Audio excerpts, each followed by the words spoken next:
It's a Samsung A51. Here the box.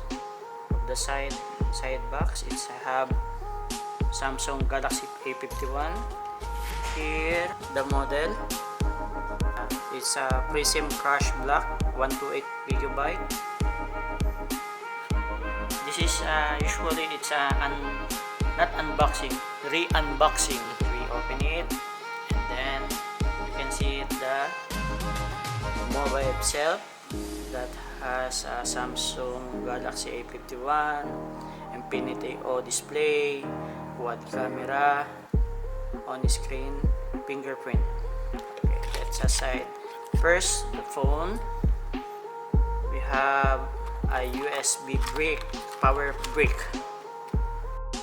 It has a 5.0 volts, 10 watts brick.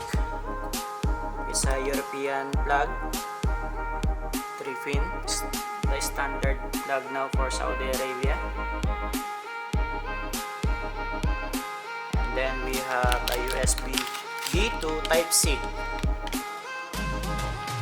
Then also we have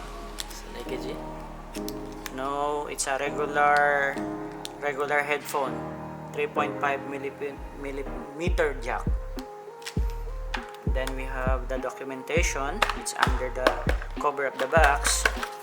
There we have the pin injector tool. You can see it, the documentation, the jelly case as well. The jelly case, it's very soft. And then the quick start guide only, nothing else.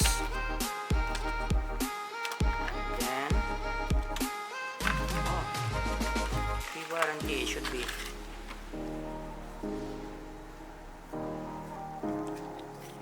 the warranty card, that is nothing. Okay, here's the phone now. When you buy the phone, this is the cover plastic. Just I told this is the unboxing already because the seller, they turn on already the phone. Here the phone, it's very bright, and then we can toggle down and then we can until down. You can see it's okay, but the middle is clear already. The total brightness,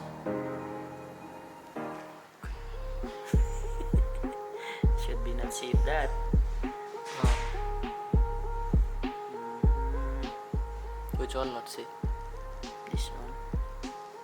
Okay. Because your serial number and model number is there, you can manipulate your phone. Okay.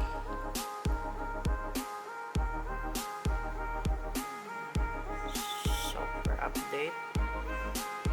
Just turn up for later. See the specs. This is a 128 gigabyte.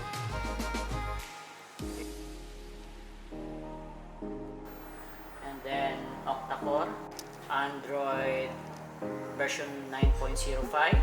It's a 4G LTE, Wi-Fi and Bluetooth. It's a nano SIM.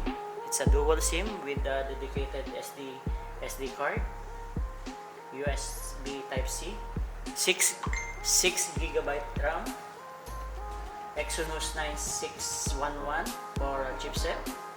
Processor speed is 2.3 plus 1.7 GHz. It's a CPU, and then GPU is Mali G72.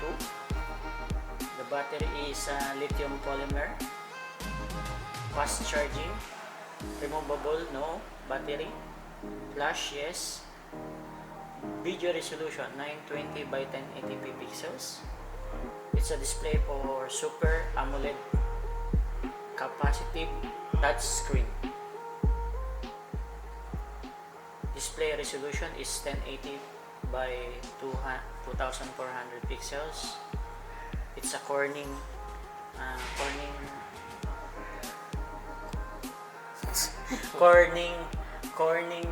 Concord glass. They have accelerometer. They have a gyro, proximity, geomagnetic pole and light, fingerprint in screen, GPS, facial pictures, in-screen fingerprint.